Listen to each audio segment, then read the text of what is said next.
मुंबईत घर घेऊ इच्छिणाऱ्यांसाठी महत्त्वाची बातमी समोर आली आहे। म्हाडा मुंबई गृहनिर्माण आणि क्षेत्र विकास मंडळातर्फे जाहीर करण्यात आलेल्या विविध गृहनिर्माण प्रकल्पातील 2640 सदनिकांच्या विक्रीसाठी आयोजित संगणकीय सोडत प्रक्रियेला मुदतवाढ देण्यात आली आहे।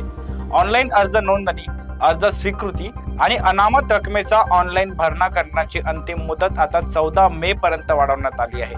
तसेच 15 मे रोजी संबंधित बँकांच्या कार्यकालीन वेळेपर्यंत अर्जदारांना अनामत रक्कम भरता येणार असल्याची माहिती म्हाडाने दिली आहे। मुंबईत स्वतःचं घर घेण्याचं स्वप्न पाहणाऱ्यांसाठी दिलासादायक बातमी आहे। म्हाडा मुंबई गृहनिर्माण आणि क्षेत्र विकास मंडळातर्फे जाहीर करण्यात आलेल्या विविध गृहनिर्माण प्रकल्पांमधील 2640 सदनिकांच्या विक्रीसाठी आयोजित संगणकीय सोडत प्रक्रियेला मुदतवाढ देण्यात आली आहे। अर्जदारांना अधिक वेळ मिळावा यासाठी ऑनलाईन अर्ज नोंदणी, अर्ज स्वीकृती आणि अनामत रकमेचा ऑनलाईन भरणा करण्याची अंतिम मुदत आता 14 मे पर्यंत वाढवण्यात आली आहे। याशिवाय 15 मे रोजी संबंधित बँकेच्या कार्यालयीन वेळेपर्यंत अर्जदारांना अनामत रक्कम भरण्याची सुविधा देण्यात आली आहे। त्यामुळे इच्छुक नागरिकांना अर्ज प्रक्रिया पूर्ण करण्यासाठी अधिक वेळ मिळणार असून या निर्णयामुळे अनेकांना दिलासा मिळण्याची शक्यता आहे।